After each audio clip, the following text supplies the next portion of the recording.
राधे राधे, हरे कृष्ण। आप सभी का दिन शुभ हो।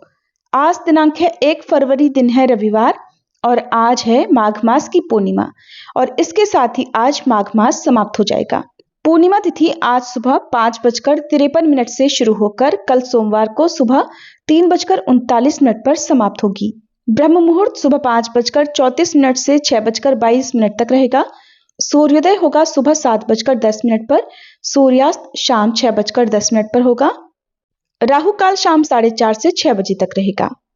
माघ मास में शुरू दिन से लेकर आज तक के सभी अध्याय सुनने के लिए और कमेंट्स करने के लिए आप सभी को बहुत बहुत धन्यवाद। आशा करती हूँ कि आने वाले फाल्गुन मास में भी आप इसी तरह से कथाएं सुनते रहेंगे और हमारे चैनल पर माघ मास के साथ साथ जो भागवत कथा सुनाई जा रही है वो भी आगे जारी रहेगी जब तक भागवत कथा संपूर्ण नहीं हो जाती। इसलिए आप फाल्गुन मास में भी इसी तरह से महात्म्य के साथ साथ भागवत कथा का भी रसपान कर सकेंगे। आइए पहले सुनते हैं घर में सुख समृद्धि अन्न और धन के भंडार भरने वाली सीता नितनेम की कहानी। इस कहानी को सीता माता कहती थी और प्रभु श्री राम सुना करते थे। एक दिन श्री राम भगवान को किसी काम के लिए बाहर जाना पड़ा तो सीता माता कहने लगी कि भगवान, मेरा तो 12 वर्ष का नितनेम है, अब आप बाहर जाएंगे तो मैं अपनी कहानी किसे सुनाऊंगी। तब श्री राम ने कहा कि सीते, आप कुएं की पाल पर जाकर बैठ जाना और वहां पर जो भी औरतें पानी भरने आएंगी उन्हें अपनी कहानी सुना दिया करना। सीता माता कुएं की पाल पर जाकर बैठ गई। तभी एक स्त्री आई। उसने रेशम की जरी की साड़ी पहन रखी थी और सोने का घड़ा ले रखा था। सीता माता उसे देखकर कहने लगी, बहन, मेरा 12 वर्ष का नितनेम सुन लो। पर वह स्त्री बोली कि मैं तुम्हारा नितनेम सुनूंगी तो मुझे तो घर जाने में देर हो जाएगी और मेरी सास मुझसे झगड़ा करेगी। इसलिए उसने कहानी नहीं सुनी और अपने घर चली गई।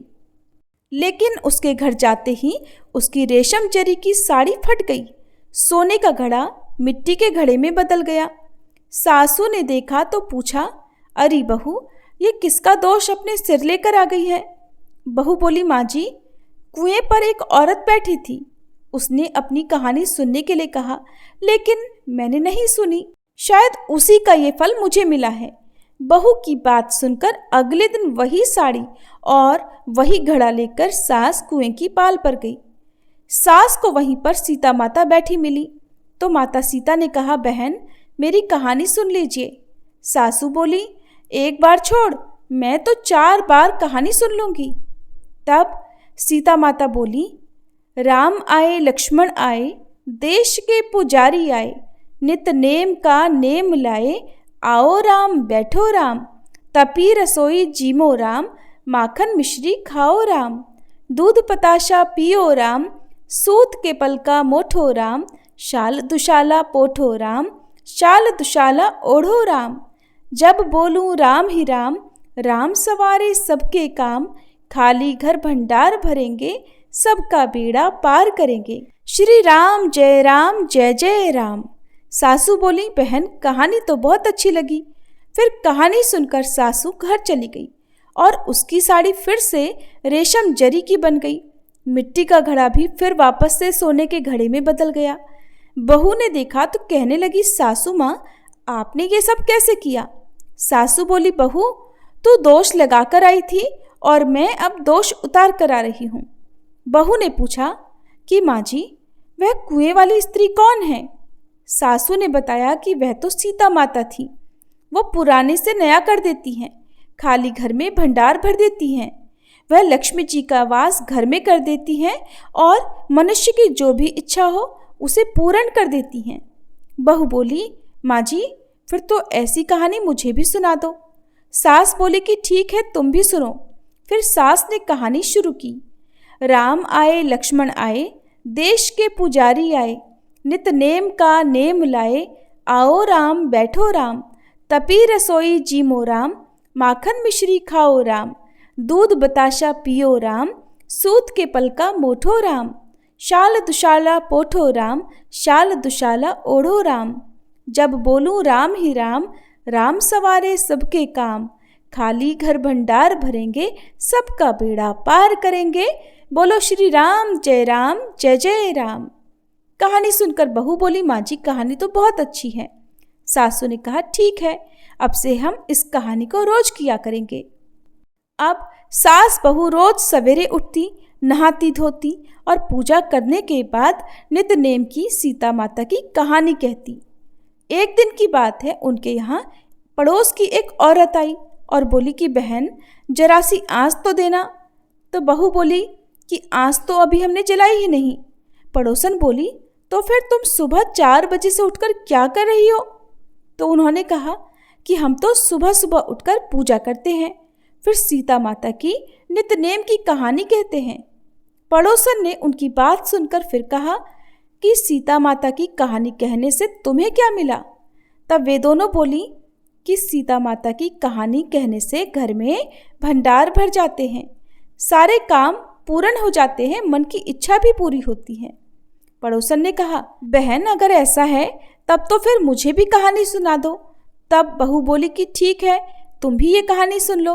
राम आए लक्ष्मण आए, देश के पुजारी आए, नित नेम का नेम लाए, आओ राम बैठो राम, तपी रसोई जीमो राम, माखन मिश्री खाओ राम, दूध बताशा पियो राम, सूत के पल का मोठो राम, शाल दुशाला पोठो राम, शाल दुशाला ओढ़ो राम।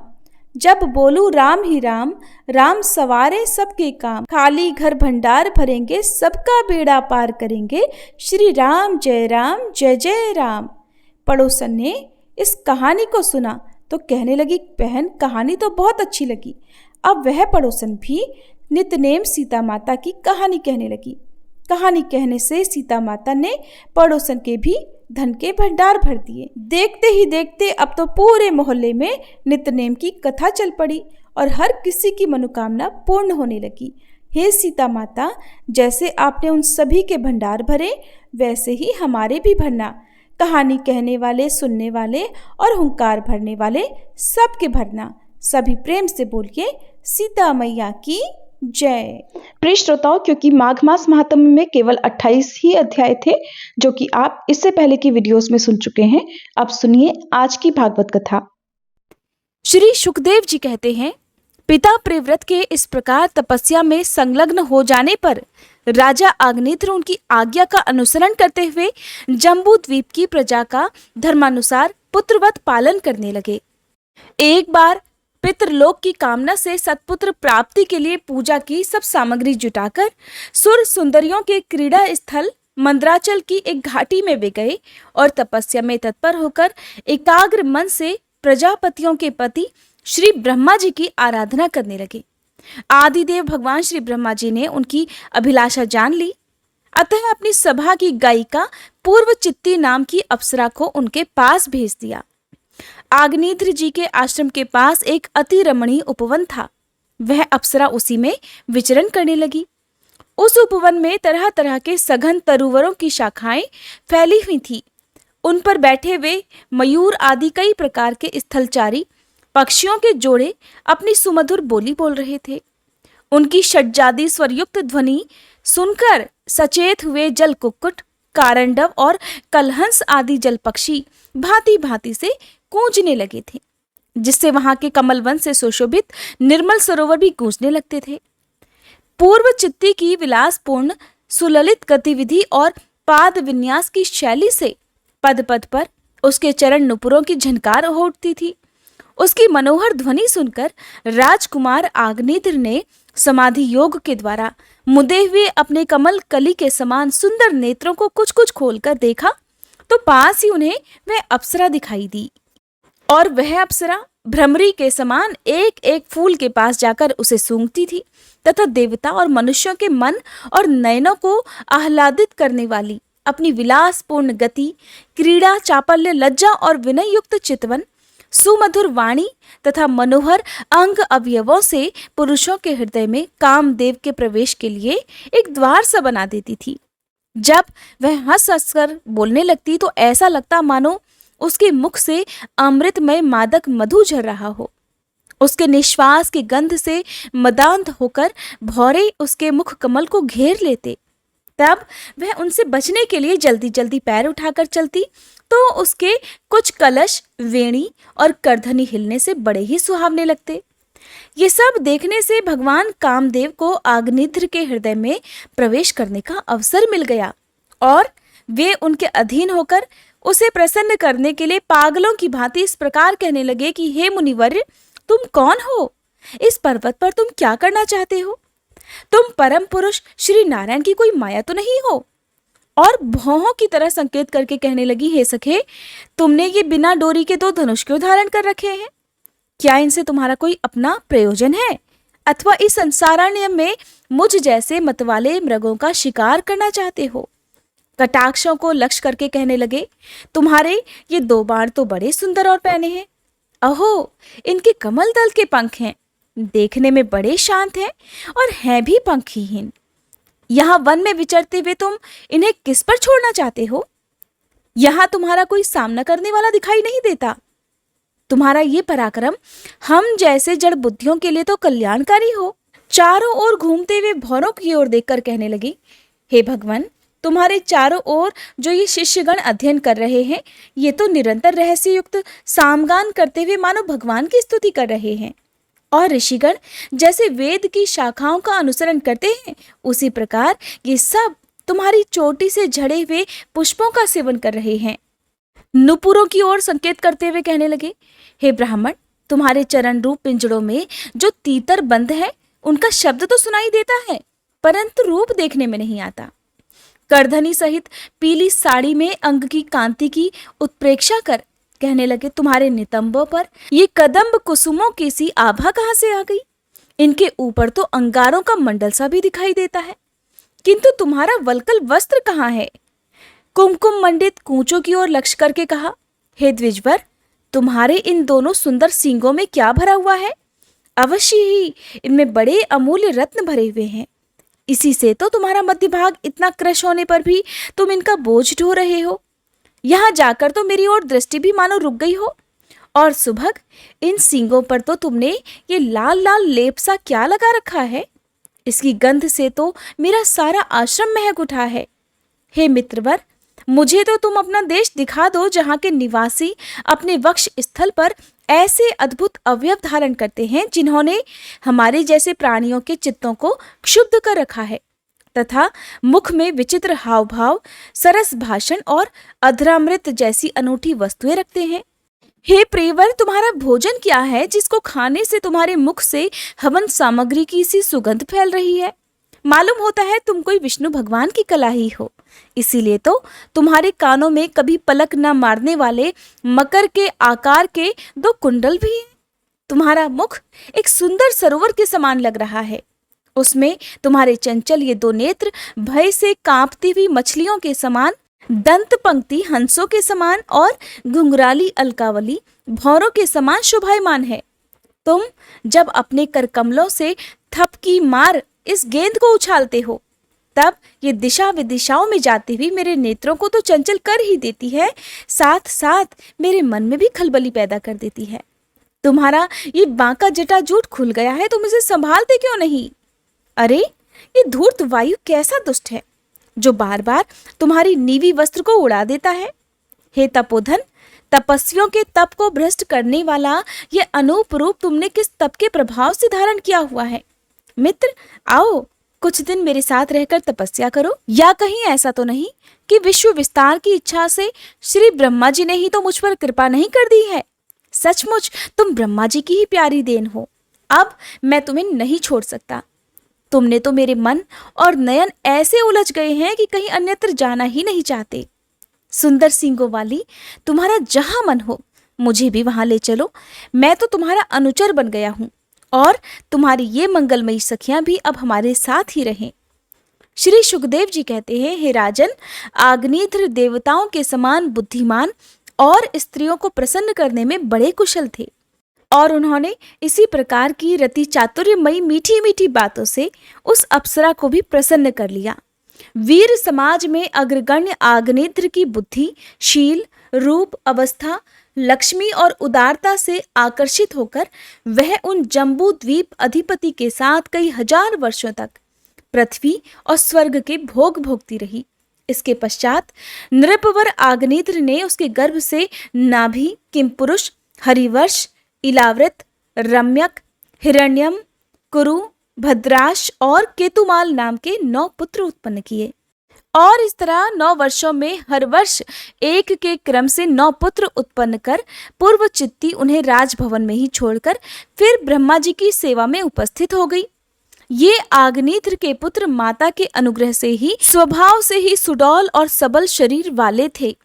आग्नेत्र ने जम्बू द्वीप के विभाग करके उन्हीं के समान नाम वाले 9 वर्ष अर्थात 9 भूखंड बनाए और उन्हें एक एक पुत्र को सौंप दिया। तब वे सब अपने अपने वर्ष का राज्य भोगने लगे। महाराज आग्नेत्र दिन दिन भोगों को भोगते रहने पर भी उनसे अतृप्त हो रहे थे। वे उस अप्सरा को ही परम पुरुषार्थ समझते थे, इसलिए उन्होंने वैदिक कर्मों के द्वारा उसी लोक को प्राप्त किया जहां पितृगण अपने सुकर्मों के अनुसार तरह तरह के भोगों में मस्त रहते हैं। पिता के परलोक सिधारने पर नाभि आदि 9 भाइयों ने मेरु की मेरु देवी, प्रतिरूपा, उग्र दृष्टि, लता, रम्या, श्यामा, नारी, भद्रा और देववीति नाम की 9 कन्याओं से विवाह किया। श्री सुखदेव जी कहते हैं, हे राजन, आग्नेत्र के पुत्र नाभि के कोई संतान नहीं थी, इसलिए उन्होंने अपनी पत्नी मेरु देवी के सहित पुत्र की कामना से एकाग्रता पूर्वक भगवान यज्ञ पुरुष का यजन किया। यद्यपि सुंदर अंगों वाले श्री भगवान द्रव्य, देश, काल, मंत्र, ऋत्विज, दक्षिणा और विधि इन यज्ञों के साधनों से सहज में नहीं मिलते, फिर भी वे भक्तों पर तो कृपा करते ही हैं। इसलिए जब महाराज नाभि ने श्रद्धा पूर्वक विशुद्ध भाव से उनकी आराधना की, तब उनका चित्त अपने भक्त का अभीष्ट कार्य करने के लिए उत्सुक हो गया। यद्यपि उनका स्वरूप सर्वथा स्वतंत्र है, फिर भी उन्होंने प्रवज्ञ कर्म का अनुष्ठान होते समय उसे मन और नयनों की आनंद देने वाली अवयवों से युक्त अति सुंदर हृदयाकर्षक मूर्ति में प्रकट किया। उनके श्री अंग में रेशमी पीतांबर था, वक्ष स्थल पर सुमनोहर श्री वत्स चिन्ह सुशोभित था, भुजाओं में शंख, चक्र, गदा, पद्म तथा गले में वनमाला और कौस्तुभ मणि की शोभा थी। संपूर्ण शरीर अंग प्रत्यंग की कांति को बढ़ाने वाले किरण जाल मंडित मणिमय मुकुट, कुंडल, कंकण, करधनी, हार, बाजूबंद और नुपुर आदि आभूषणों से विभूषित था। ऐसे परम तेजस्वी चतुर्भुज मूर्ति पुरुष विशेष को प्रकट हुआ देख ऋत्विज, सदस्य और यजमान आदि ऐसे प्रसन्न हुए मानो निर्धन पुरुष अपार धनराशि पाकर फूला नहीं समाता हो। फिर सभी ने शीश झुकाकर अत्यंत आदर पूर्वक प्रभु की अर्घ्य द्वारा पूजा की और ऋत्विजों ने उनकी स्तुति की। ऋत्विजों ने कहा, हे पूज्यतम, हम आपके अनुगत भक्त हैं, आप हमारे पुनः पुनः पूजनीय हैं, किंतु हम आपकी पूजा करना क्या जाने, हम तो बार बार आपको नमस्कार करते हैं। इतना ही हमें महापुरुषों ने सिखाया है। आप प्रकृति और पुरुष से भी परे हैं। फिर प्राकृत गुणों के कार्यभूत इस प्रपंच में बुद्धि फंस जाने से आपके गुणगान में सर्वथा असमर्थ ऐसा कौन पुरुष है जो प्राकृत नाम, रूप और आकृति के द्वारा आपके स्वरूप का निरूपण कर सके। आप तो साक्षात परमेश्वर हैं। आपके परम मंगलमय गुण संपूर्ण जनता के दुखों का दमन करने वाले हैं। यदि कोई उन्हें वर्णन करने का साहस भी करेगा तो केवल उनके एक देश का ही वर्णन कर सकेगा। किंतु हे प्रभु, यदि आपके भक्त प्रेम गदगद वाणी से स्तुति करते हुए सामान्य जल, विशुद्ध पल्लव, तुलसी और दूब के अंकुर आदि सामग्री से ही आपकी पूजा करते हैं, तो भी आप सब प्रकार से संतुष्ट हो जाते हैं। और हमें तो अनुराग के सिवा इस द्रव्य काल आदि अनेकों अंगों वाले यज्ञ से भी आपका कोई प्रयोजन नहीं दिखलाई देता, क्योंकि आपसे स्वतः ही क्षण क्षण में जो संपूर्ण पुरुषार्थों का फल स्वरूप परमानंद का स्वभावता ही निरंतर प्रादुर्भूत होता रहता है। आप साक्षात उसके स्वरूप ही हैं। इस प्रकार यद्यपि आपको इन यज्ञ आदि से कोई प्रयोजन नहीं है, फिर भी अनेक प्रकार की कामनाओं की सिद्धि चाहने वाले हम लोगों के लिए तो मनोरथ सिद्धि का पर्याप्त साधन यही होना चाहिए। आप तो ब्रह्मादि परम पुरुषों की अपेक्षा भी परम श्रेष्ठ हैं। हम तो ये भी नहीं जानते कि हमारा परम कल्याण किस में है, और न हमसे आपकी यथोचित पूजा ही बनी है। फिर भी जिस प्रकार तत्वज्ञ पुरुष बिना बुलाए भी केवल करुणावश अज्ञानी पुरुषों के पास चले जाते हैं, उसी प्रकार आप भी हमें मोक्ष संज्ञक अपना परम पद और हमारी अभीष्ट वस्तुएं प्रदान करने के लिए अन्य साधारण यज्ञ दर्शकों के समान यहाँ प्रकट हुए हैं। हे पूज्यतम, हमें सबसे बड़ा वर तो आपने यही दे दिया कि ब्रह्मादि समस्त वरदायकों में श्रेष्ठ होकर भी आप राजर्षि नाभि की इस यज्ञशाला में साक्षात हमारे नेत्रों के सामने ही प्रकट हो गए। अब हम और क्या वर मांगे? हे प्रभु, आपके गुण गणों का गान परम मंगलमय है, जिन्होंने वैराग्य से प्रज्वलित हुई ज्ञानाग्नि के द्वारा अपने अंतःकरण के राग द्वेष आदि संपूर्ण मलों को जला डाला है। अतएव जिनका स्वभाव आपके ही समान शांत है, वे आत्माराम मुनिगण भी निरंतर आपके गुणों का गान ही किया करते हैं। अतः हम आपसे यही वर मांगते हैं कि गिरने, ठोकर खाने, छींकने अथवा जम्हाई लेने और संकट आदि के समय और ज्वर और मरण आदि की अवस्थाओं में आपका स्मरण न हो सकने पर भी किसी प्रकार आपके सकल कलिम विनाशक भक्त वत्सल दीन बंधु आदि गुण द्योतक नामों का हम उच्चारण कर सकें। इसके सिवा कहने योग्य न होने पर भी एक प्रार्थना और है। हे प्रभु, आप तो साक्षात परमेश्वर हैं। स्वर्ग अपवर्ग आदि ऐसी कोई वस्तु नहीं है जिसे आप ना दे सके। फिर भी जैसे कोई कंगाल किसी धन लुटाने वाले परम उदार पुरुष के पास पहुंचकर भी उससे केवल भूसा ही मांगे, उसी प्रकार हमारे यजमान ये राजर्षि नाभि संतान को ही परम पुरुषार्थ मानकर आपके ही समान पुत्र पाने के लिए आपकी आराधना कर रहे हैं। ये कोई आश्चर्य की बात नहीं है। आपकी माया का पार तो कोई नहीं पा सकता और न ही वह किसी के वश में आ सकती है। फिर जिन लोगों ने महापुरुषों के चरणों का आश्रय नहीं लिया, उनमें ऐसा कौन है जो उसके वश में नहीं होता? उसकी बुद्धि पर उसका पर्दा नहीं पड़ जाता और विषय रूप विष का वेग उसके स्वभाव को दूषित नहीं कर देता? हे देवाधिदेव, आप भक्तों के बड़े बड़े काम कर देते हैं। हम मंदमतियों ने कामनावश इस तुच्छ कार्य के लिए ही आपका आह्वान किया, ये आपका अनादर ही तो होगा। किंतु आप तो समदर्शी हैं, अतः हम अज्ञानियों की इस धृष्टता को आप क्षमा कीजिए।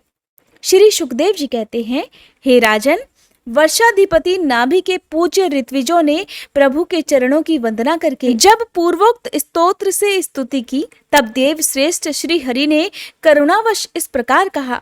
श्री भगवान कहने लगे, हे ऋषियों, बड़े असमंजस की बात है। आप सब सत्यवादी महात्मा हैं।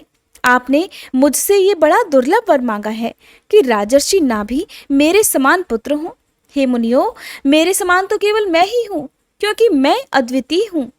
तो भी ब्राह्मणों का वचन मिथ्या नहीं होना चाहिए।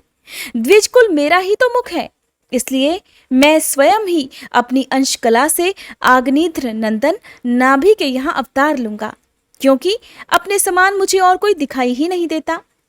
श्री सुखदेव जी कहते हैं, महारानी मेरु देवी के सुनते हुए उसके पति से इस प्रकार कहकर भगवान अंतर्ध्यान हो गए। विष्णुदत्त परीक्षित, उस यज्ञ में महर्षियों द्वारा इस प्रकार प्रसन्न किए जाने पर श्री भगवान महाराज नाभि का प्रेय करने के लिए उनके रनिवास में महारानी मेरु देवी के गर्भ से दिगंबर सन्यासी और ऊर्ध्वरेता मुनियों का धर्म प्रकट करने के लिए शुद्ध सत्वमय विग्रह से प्रकट हुई। प्रेम से बोलिए श्रीमद् भागवत महापुराण की जय, कृष्ण भगवान की जय। आप सभी का दिन शुभ हो। आज रसपान कीजिए श्रीमद् भागवत महापुराण कथा के पंचम स्कंद के अध्याय 4 और 5 का। चौथे अध्याय में ऋषभ देव जी के राज्य शासन का वर्णन किया गया है। आइए रसपान करते हैं। श्री सुखदेव जी कहते हैं, राजन, नाभि नंदन के अंग जन्म से ही भगवान विष्णु के वज्र अंकुश आदि चिन्हों से युक्त थे। समता, शांति, वैराग्य और ऐश्वर्य आदि महाविभूतियों के कारण उनका प्रभाव दिनों दिन बढ़ता जाता था। ये देखकर मंत्री आदि प्रकृति वर्ग, प्रजा, ब्राह्मण और देवताओं की ये उत्कट अभिलाषा होने लगी कि वे ही पृथ्वी का शासन करें। उनके सुंदर और सुडौल शरीर, विपुल कीर्ति, तेज, बल, ऐश्वर्य, यश, पराक्रम और शूरवीरता आदि गुणों के कारण महाराज नाभि ने उनका नाम ऋषभ अर्थात श्रेष्ठ रखा। एक बार भगवान इंद्र ने ईर्ष्यावश उनके राज्य में वर्षा नहीं की। तब योगेश्वर भगवान ऋषभ ने देवराज इंद्र की मूर्खता पर हंसते हुए अपनी योग माया के प्रभाव से अपने वंश अजनाभ खंड में खूब जल बरसाया। महाराज नाभि अपनी इच्छा के अनुसार श्रेष्ठ पुत्र पाकर अत्यंत आनंद मग्न हो गए और अपनी ही इच्छा से मनुष्य शरीर धारण करने वाले पुराण पुरुष श्री हरि का सप्रेम लालन करते हुए उन्हीं के लीला विलास से मुग्ध होकर वत्स, तात ऐसा गदगद वाणी से कहते हुए बड़ा सुख मानने लगे। जब उन्होंने देखा कि मंत्रिमंडल, नागरिक और राष्ट्र की जनता ऋषभ देव से बहुत प्रेम करती है, तो उन्होंने उन्हें धर्म मर्यादा की रक्षा करने के लिए राज्याभिषिक्त करके ब्राह्मणों की देखरेख में छोड़ दिया और आप अपनी पत्नी मेरु देवी के सहित बद्रिकाश्रम को चले गए। अहिंसा वृत्ति से, जिससे किसी को उद्वेग न हो, ऐसी कौशलपूर्ण तपस्या और समाधि योग के द्वारा भगवान वासुदेव के नर नारायण रूप की आराधना करते हुए समय आने पर उन्हीं के स्वरूप में लीन हो गए। हे पांडुनंदन, राजा नाभि के विषय में ये लोकोक्ति प्रसिद्ध है। राजर्षि नाभि के उदार कर्मों का आचरण दूसरा कौन पुरुष कर सकता है, जिनके शुद्ध कर्मों से संतुष्ट होकर साक्षात श्री हरि उनके पुत्र हो गए थे। महाराज नाभि के समान ब्राह्मण भक्त भी कौन हो सकता है, जिनकी दक्षिणा आदि से संतुष्ट हुए ब्राह्मणों ने अपने मंत्र बल से उन्हें यज्ञशाला में साक्षात श्री विष्णु भगवान के दर्शन करा दिए।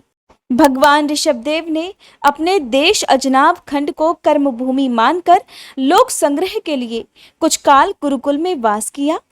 गुरुदेव को यथोचित दक्षिणा आदि देकर गृहस्थ में प्रवेश करने के लिए उनकी आज्ञा ली और फिर लोगों को गृहस्थ धर्म की शिक्षा देने के लिए देवराज इंद्र की दी हुई उनकी कन्या जयंती से विवाह किया तथा श्रौत, स्मार्त दोनों प्रकार के शास्त्रोपदिष्ट कर्मों का आचरण करते हुए उसके गर्भ से अपने ही समान गुण वाले 100 पुत्र उत्पन्न किए।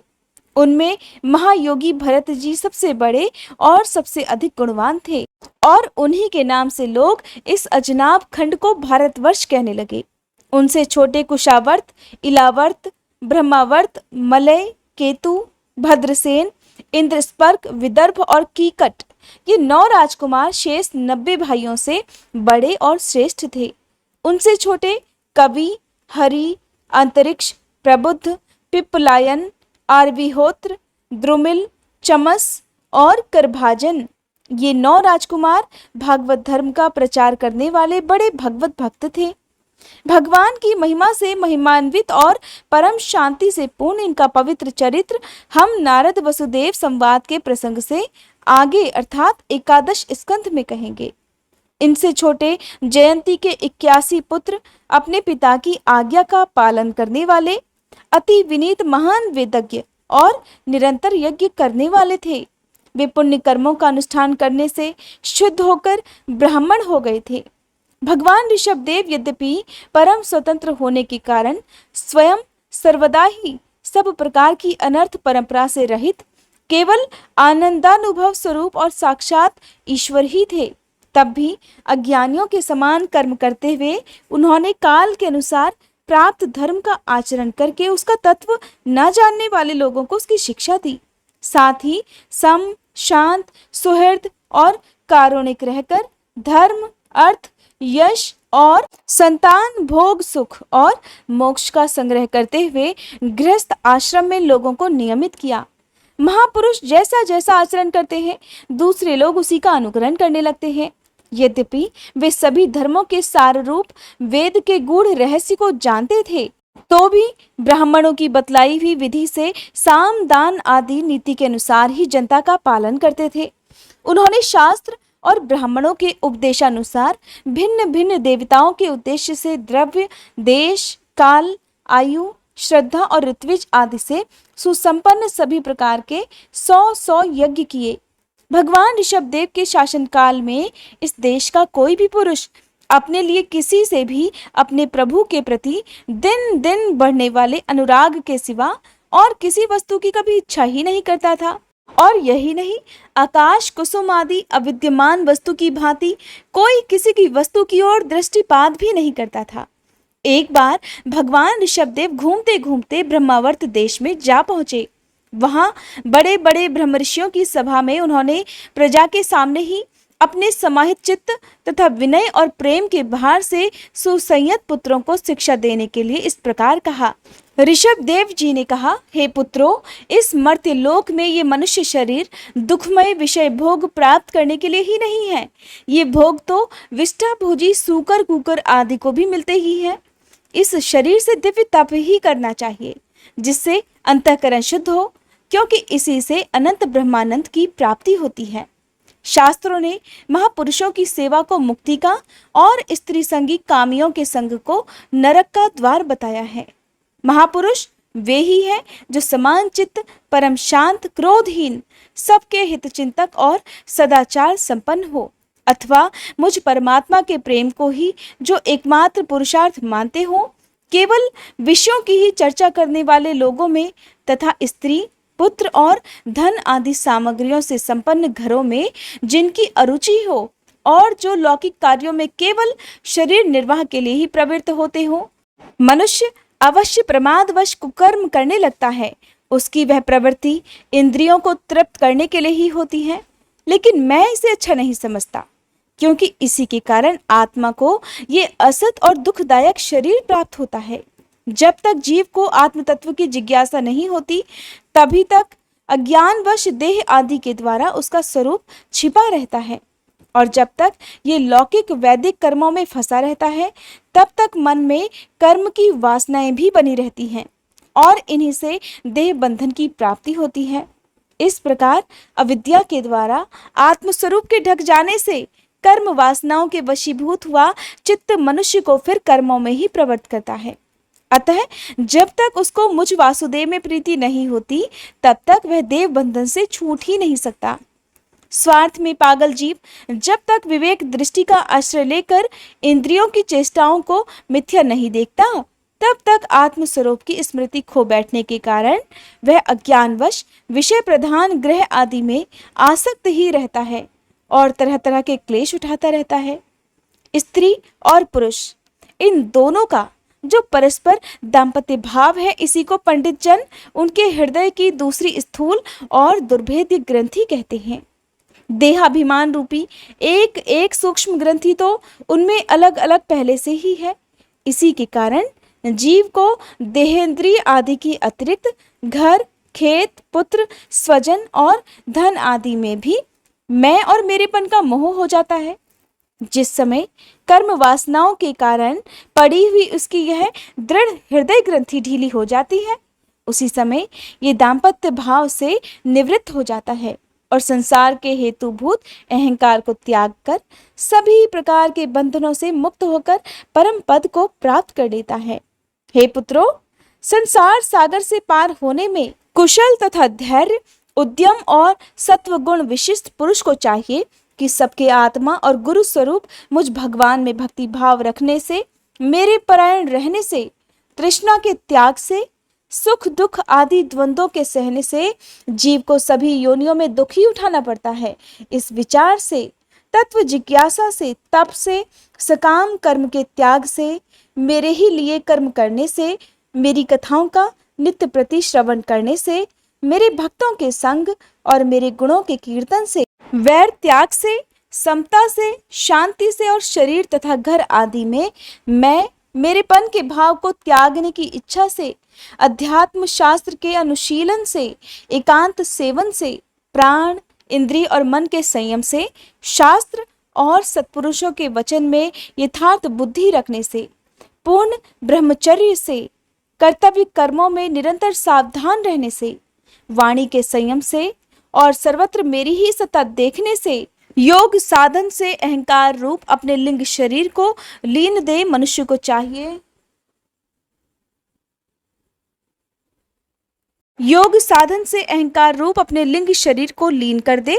मनुष्य को चाहिए कि वह सावधान रहकर अविद्या से प्राप्त इस हृदय ग्रंथि रूप बंधन को शास्त्रोक्त रीति से इन साधनों के द्वारा भली भांति काट डाले, क्योंकि यही कर्म संस्कारों के रहने का स्थान है। इसके बाद साधन का भी परित्याग कर दे।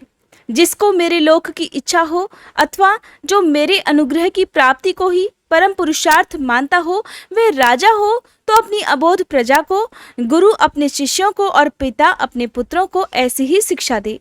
अज्ञान के कारण यदि वे उस शिक्षा के अनुसार न चलकर कर्म को ही परम पुरुषार्थ मानते रहें, तो भी उन पर क्रोध न करके उन्हें समझा बुझाकर कर्म में प्रवृत्त न होने दे।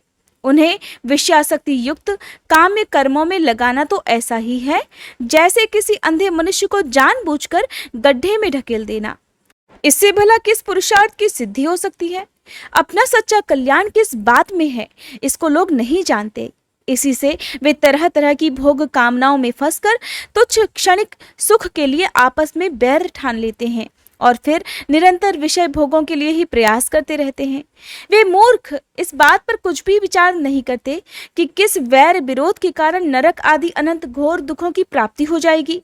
गड्ढे में गिरने के लिए उल्टे रास्ते से जाते हुए मनुष्य को जैसे आंख वाला पुरुष उधर नहीं जाने देता, वैसे ही अज्ञानी मनुष्य को अविद्या में फंसकर दुखों की ओर जाते देखकर भला कौन ऐसा दयालु और ज्ञानी पुरुष होगा जो जानबूझकर भी उसे उसी राह पर जाने दे? जो अपने प्रिय संबंधी को भगवत भक्ति का उपदेश देकर मृत्यु की फांसी से नहीं छुड़ाता, वो गुरु गुरु नहीं है, स्वजन स्वजन नहीं है, पिता पिता नहीं है, माता माता नहीं है, इष्ट देव नहीं है और पति भी पति नहीं है। मेरे इस अवतार शरीर का रहस्य साधारण जनों के लिए बुद्धिगम्य नहीं है। शुद्ध सत्व ही मेरा हृदय है और उसी में धर्म की स्थिति है। मैंने अधर्म को अपने से बहुत दूर पीछे की ओर ढकेल दिया है। इसी से सत्पुरुष मुझे ऋषभ कहते हैं। तुम सब मेरे उस शुद्ध सत्वमय हृदय से उत्पन्न हुए हो, इसलिए मत्सर छोड़कर अपने बड़े भाई भरत की सेवा करो। उसकी सेवा करना मेरी ही सेवा करना होगा और यही तुम्हारा प्रजापालन भी है। अन्य सब भूतों की अपेक्षा वृक्ष अत्यंत श्रेष्ठ हैं, उनसे चलने वाले जीव श्रेष्ठ हैं और उनमें भी कीट आदि की अपेक्षा ज्ञान युक्त पशु आदि श्रेष्ठ हैं। पशुओं से मनुष्य, मनुष्यों से प्रमथगण, प्रमथगणों से गंधर्व और गंधर्वों से सिद्ध और सिद्धों से देवताओं के अनुयायी किन्नर आदि श्रेष्ठ हैं। उनसे असुर, असुरों से देवता और देवताओं से भी इंद्र श्रेष्ठ हैं और इंद्र से भी ब्रह्मा जी के पुत्र दक्ष आदि प्रजापति श्रेष्ठ हैं। ब्रह्मा जी के पुत्रों में रुद्र सबसे श्रेष्ठ हैं। वे ब्रह्मा जी से उत्पन्न हुए हैं, इसीलिए ब्रह्मा जी उनसे श्रेष्ठ हैं। वे भी मुझसे उत्पन्न हैं और मेरी ही उपासना करते हैं, इसलिए मैं उनसे भी श्रेष्ठ हूँ। परंतु ब्राह्मण मुझसे भी श्रेष्ठ हैं क्योंकि मैं उन्हें पूज्य मानता हूँ। इस प्रकार सभा में उपस्थित ब्राह्मणों को लक्ष्य करके विप्रगण दूसरे किसी भी प्राणी को मैं ब्राह्मणों के समान भी नहीं समझता, फिर भी उनसे अधिक तो मैं मान ही कैसे सकता हूँ। लोग श्रद्धा पूर्वक ब्राह्मणों के मुख में जो अन्न आदि आहुति डालते हैं, उसे मैं जैसी प्रसन्नता से ग्रहण करता हूँ, वैसी अग्निहोत्र में होम की हुई सामग्री को भी स्वीकार नहीं करता। जिन्होंने इस लोक में अध्ययन आदि के द्वारा मेरी वेद रूपा अति सुंदर और पुरातन मूर्ति को धारण कर रखा है और जो परम पवित्र सत्व गुण, शम, दम, सत्य, दया, तप, तितिक्षा और ज्ञान आदि 8 गुणों से संपन्न है, उन ब्राह्मणों से बढ़कर भला और कौन हो सकता है। मैं ब्रह्म आदि से भी श्रेष्ठ और अनंत हूँ तथा स्वर्ग, मोक्ष आदि देने की भी सामर्थ्य रखता हूँ, किंतु मेरे अकिंचन भक्त ऐसे निष्प्रह होते हैं कि मुझसे भी कभी कुछ नहीं चाहते। फिर राज्य आदि अन्य वस्तुओं की तो वे भला इच्छा ही कैसे कर सकते हैं। हे पुत्रों, तुम संपूर्ण चराचर भूतों को मेरा ही शरीर समझकर शुद्ध बुद्धि से पद पद पर उनकी सेवा करो और यही मेरी सच्ची पूजा होगी। मन, वचन, दृष्टि तथा अन्य इंद्रियों की चेष्टाओं का साक्षात फल मेरा इस प्रकार का पूजन ही है। इसके बिना मनुष्य अपने को महामोहमय कालपाश से छुड़ा भी नहीं सकता। श्री सुखदेव जी कहते हैं, हे राजन, ऋषभ देव जी के पुत्र यद्यपि स्वयं ही सब प्रकार से सुशिक्षित थे, तब भी लोगों को शिक्षा देने के उद्देश्य से महाप्रभावशाली परम सुहृद भगवान ऋषभ ने उन्हें इस प्रकार उपदेश दिया। ऋषभ देव जी के 100 पुत्रों में भरत सबसे बड़े थे। वे भगवान के परम भक्त और भगवत भक्तों के परायण थे। ऋषभ देव जी ने पृथ्वी का पालन करने के लिए उन्हें राजगद्दी पर बिठा दिया और स्वयं उपशमशील निवृत्ति परायण महामुनियों के भक्त ज्ञान और वैराग्य रूप परमहंसोचित धर्मों की शिक्षा देने के लिए बिल्कुल विरक्त हो गए। केवल शरीर मात्र का परिग्रह रखा और सब कुछ घर पर ही रहते हुए छोड़ दिया। अब वे वस्त्रों का भी त्याग करके सर्वथा दिगंबर हो गए। उस समय उनके बाल बिखरे हुए थे, उन्मत्त का सा वेश था और इस स्थिति में वे अग्निहोत्र की अग्नियों को अपने में ही लीन करके सन्यासी हो गए और ब्रह्मावर्त देश से बाहर निकल आए। वे सर्वथा मौन हो गए थे। कोई बात करना चाहता तो बोलते नहीं थे। जड़, अंधे, बहरे, गूंगे, पिशाच और पागलों की सी चेष्टा करते हुए वे अवधूत बने जहां तहां विचरने लगे। कभी नगरों में, कभी गांवों में और कभी खानों में, किसानों की बस्तियों में, बगीचों, पहाड़ी गांवों, सेना की छावनियों, गौशालाओं, अहीरों की बस्तियों और यात्रियों के टिकने के स्थानों में रहा करते। कभी पहाड़ों में, कभी जंगलों और आश्रमों आदि में विचरण करते। वे कभी रास्तों से निकलते तो जिस प्रकार वन में विचरने वाले हाथी को मक्खियां सताती हैं, उसी प्रकार मूर्ख और दुष्ट लोग उनके पीछे पीछे हो जाते और उन्हें तंग किया करते। कोई धमकी देते, कोई मारते, कोई उन पर मलमूत्र का त्याग कर देते, कोई थूकते, कोई टेहला मारते, कोई विष्ठा और धूल फेंकते, कोई अधोवायु छोड़ते और कोई खरी खोटी सुनाकर उनका तिरस्कार करते। किंतु वे इन सब बातों पर जरा भी ध्यान नहीं देते। इसका कारण ये था कि भ्रम से सत्य कहे जाने वाले इस मिथ्या शरीर में उनकी अहंता, ममता तनिक भी नहीं थी। वे कार्य कारण रूप संपूर्ण प्रपंच के साक्षी होकर अपने परमात्मा स्वरूप में ही स्थित थे। इसलिए अखंड चित्त वृत्ति से अकेले ही पृथ्वी पर विचरते रहते थे। यद्यपि उनके हाथ, पैर, छाती, लंबी लंबी बाहें, कंधे, गले और मुख आदि अंगों की बनावट बड़ी ही सुकुमार थी। उनका स्वभाव से ही सुंदर मुख स्वाभाविक मधुर मुस्कान से और भी मनोहर जान पड़ता था। नेत्र नवीन कमल दल के समान बड़े ही सुहावने, विशाल और कुछ कुछ लाली लिए हुए थे। उनकी पुतलियां शीतल और संताप हरिणी थी। उन नेत्रों के कारण वे बड़े मनोहर जान पड़ते थे।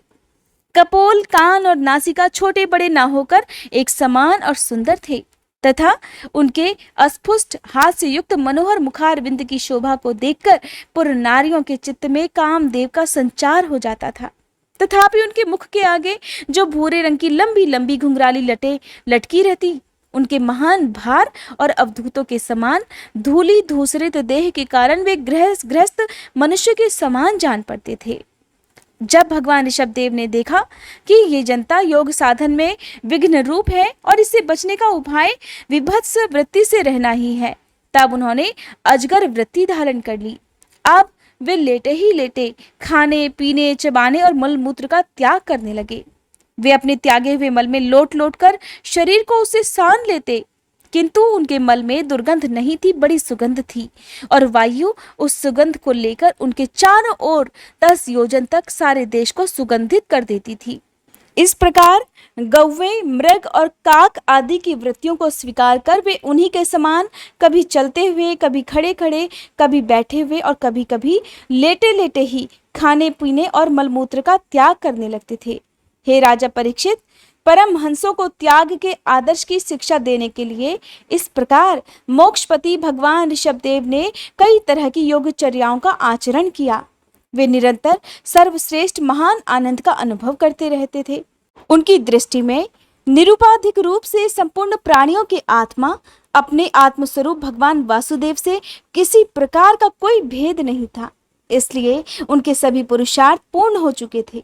उनके पास आकाश गमन, मनोजवल्य अर्थात मन की गति के समान ही शरीर का भी इच्छा करते ही सर्वत्र पहुंच जाना, अंतर्ध्यान, पर काय प्रवेश अर्थात दूसरे के शरीर में प्रवेश कर जाना, दूर की बातें सुन लेना और दूर की दृश्य देख लेना आदि सभी प्रकार की सिद्धियां अपने आप ही सेवा करने को आई परंतु उन्होंने उनका मन से आदर या ग्रहण ही नहीं किया। हरे कृष्ण। आज की भागवत कथा में बस इतना ही। इसके आगे का वृतांत आप सभी कल सुनिएगा।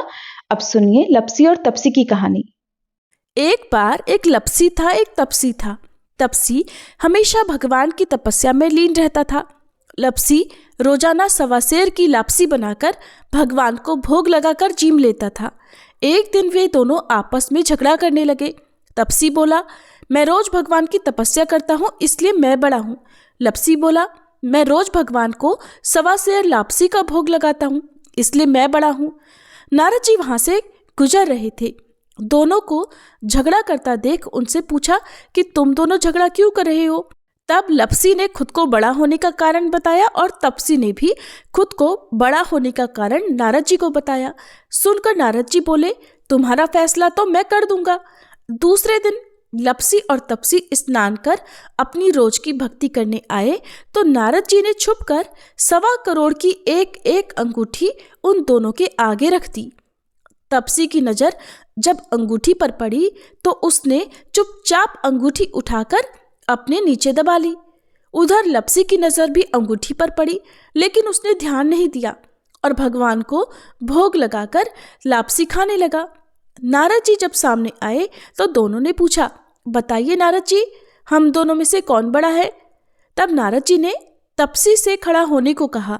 वह खड़ा हुआ तो उसके नीचे दबी हुई अंगूठी दिखाई पड़ी। नारद जी ने तपसी से कहा, तपस्या करने के बाद भी तुम्हारी चोरी करने की आदत नहीं गई, इसलिए लप्सी बड़ा है और तुम्हें तुम्हारी तपस्या का भी कोई फल नहीं मिलेगा। तब तपसी शर्मिंदा होकर क्षमा मांगने लगा। उसने नारद जी से पूछा, नारद जी, मेरी तपस्या का फल फिर मुझे कैसे मिलेगा। तब देवर्षि नारद जी ने बताया, अगर कोई गाय और कुत्ते की रोटी नहीं बनाएगा तो फल तुझे मिलेगा। अगर कोई ब्राह्मण को जिमाकर दक्षिणा नहीं देगा तो फल तुझे मिलेगा। अगर कोई साड़ी के साथ ब्लाउज नहीं देगा तो फल तुझे मिलेगा। अगर कोई दिए से दिया जलाएगा तो फल तुझे मिलेगा। अगर कोई सारी कहानी सुने लेकिन तुम्हारी कहानी ना सुने तो फल तुझे मिलेगा। उसी दिन से हर व्रत कथा और कहानी के साथ लप्सी तपसी की कहानी भी सुनी और कही जाती है। अब सुनिए श्री तुलसी चालीसा पाठ। जय जय तुलसी भगवती सत्यवती सुखदानी, नमो नमो हरि प्रेसी श्री वृंदा गुणखानी। श्री हरि शीश विरजनी देहु अमर वर अम्ब, जनहित हे वृंदावनी अब न करहु विलंब। धन्य धन्य श्री तुलसी माता, महिमा अगम सदा श्रुति गाता। हरि के प्राणहु से तुम प्यारी, हरहि हेतु कीन्हो तप भारी। जब प्रसन्न है दर्शन दीन हो, तब कर जोरी विनय उस कीन्हो। हे भगवंत कंत मम होहु, दीन जानि जानि छाड़हु छोहु। सुनि लक्ष्मी तुलसी की बानी, दीन हो श्राप कध पर आनी। उस अयोग्य वर मांगन हारी, हो बिटप तुम जड़ तनुधारी। सुनि तुलसी ही श्रव्यो तेहि ठामा, करहु वास तुहु नीचन धामा। दियो वचन हरि तब तत्काला, सुनहु सुमुखि जानि होहु बिहाला। समय पाई ब्योहरो पाति तोरा, पूजहि आस वचन सत मोरा। तब गोकुल मह गोप सुदामा, तासु भई तुलसी तू बामा। कृष्ण रास लीला के माही, राधे शक्यो प्रेम लखि नाहि। दियो श्राप तुलसी तत्काला, नर लोक ही तुम जन्महु बाला। यो गोप वह दानव राजा, शंख चूर्ण नामक शिर ताजा। तुलसी भई दासु की नारी, परम सती गुण रूप अगारी। अस द्वै कल्प बीति जब गयहु, कल्प तृतीय जन्म तब भयहु। वृंदा नाम भयो तुलसी को, असुर जलंधर नाम पति को, कर अति द्वंद अतुल बल धामा, कीन्हा शंकर से संग्रामा। जब निज सैन्य सहित शिव हारे, मरहि न तब हर हर ही पुकारे। पतिव्रता वृंदाती नारी, को न सके पति ही संहारी। तब जलंधर ही भेष बनाई, वृंदाढिग हरि पहुँचो जाई। शिव हित लहि करि कपट प्रसंगा, कियो सतीत्व धर्म तो ही भंगा। भयो जलंधर कर संहारा, सुनी उर शोक उपारा। तिह क्षण दियो कपट हरि तारी, लखि वृंदा दुख गिरा उचारी। जलंधर जस हत्यो भीता, सोई रावण तस हरहि सीता। अस प्रस्तर सम हृदय तुम्हारा, धर्म खंडी मम पति संहारा। यही कारण लहि श्राप हमारा, होवे तनु पाषाण तुम्हारा। सुनि हरि तुरत ही वचन उचारे, दियो श्राप बिना विचारे। लख्यो ना निज कर दूत पति को, छलन चाहियो जब पार्वती को। जड़मति तुह अस हो जड़ रूपा, जग में तुलसी बिटप अनूपा। धग्व रूप हम शाली ग्रामा, नदी गंडकी बीच ललामा। जो तुलसी दल हम ही चढ़ई है, सब सुख भोग परम पद पई है। बिनु तुलसी हरि जलत शरीरा, अतिशय उठत शीश उर पीरा। जो तुलसी दल हरि शिर धारत, सो सहस्त्र घट अमृत डारत। तुलसी हरि मन रंजनिहारी, रोग दोष दुख भंजनिहारी। प्रेम सहित हरि भजन निरंतर, तुलसी राधा में नाही अंतर। व्यंजन हो 56 प्रकारा, बिन तुलसी दल ना हरहि प्यारा। सकल तीर्थ तुलसी तर छाही, लहत मुक्ति जन संशय नाही। कवि सुंदर इक हरि गुण गावत, तुलसी निकट सहस गुण पावत। बसत निकट दुर्वासा धामा, जो प्रयास ते पूर्व ललामा। पाठ करहि जो नित नर नारी, हो ही सुख भाषहि त्रिपुरारी। तुलसी चालीसा पढ़ी तुलसी तरु गृहधारी, दीप दान करी पुत्र फल पावहि बंध्यहु नारी। सकल दुख दरिद्र हरिहार हुए परम प्रसन्न, आशय धन जन लड़ही कर बसहि पूर्णा अत्र। लाही अभिमत फल जगत महिलाहि पूर्ण सब काम, जेहि दल अर्पहि तुलसी तह सहस बसहि हरि राम। तुलसी महिमा नाम लख, तुलसी सूत सुख राम। मानस 40 रच्यो जग मह तुलसीदास। प्रेम से बोलिए तुलसी महारानी की जय। श्री भागवत भगवान की है आरती, पापियों को पाप से है तारती। श्री भागवत भगवान की है आरती, पापियों को पाप से है तारती। ये अमर ग्रंथ ये मुक्ति पंथ, ये पंचम वेद निराला, नव ज्योति जलाने वाला। हरि नाम यही हरि धाम यही, हरि नाम यही हरि धाम यही। यही जग मंगल की आरती, पापियों को पाप से है तारती। श्री भागवत भगवान की है आरती, पापियों को पाप से है तारती। ये शांति गीत पावन पुनीत, पापों को मिटाने वाला, हरि दर्श दिखाने वाला। ये सुख करनी ये दुख हरनी, ये सुख करनी ये दुख हरनी। श्री मधुसूदन की आरती, पापियों को पाप से है तारती। श्री भागवत भगवान की है आरती, पापियों को पाप से है तारती। ये मधुर बोल जग फंद खोल, सन्मार्ग दिखाने वाला, बिगड़ी को बनाने वाला। श्री राम यही घनश्याम यही, श्री राम यही घनश्याम यही, यही प्रभु की महिमा की आरती, पापियों को पाप से है तारती। श्री भागवत भगवान की है आरती, पापियों को पाप से है तारती। श्री भागवत भगवान की है आरती, पापियों को पाप से है तारती।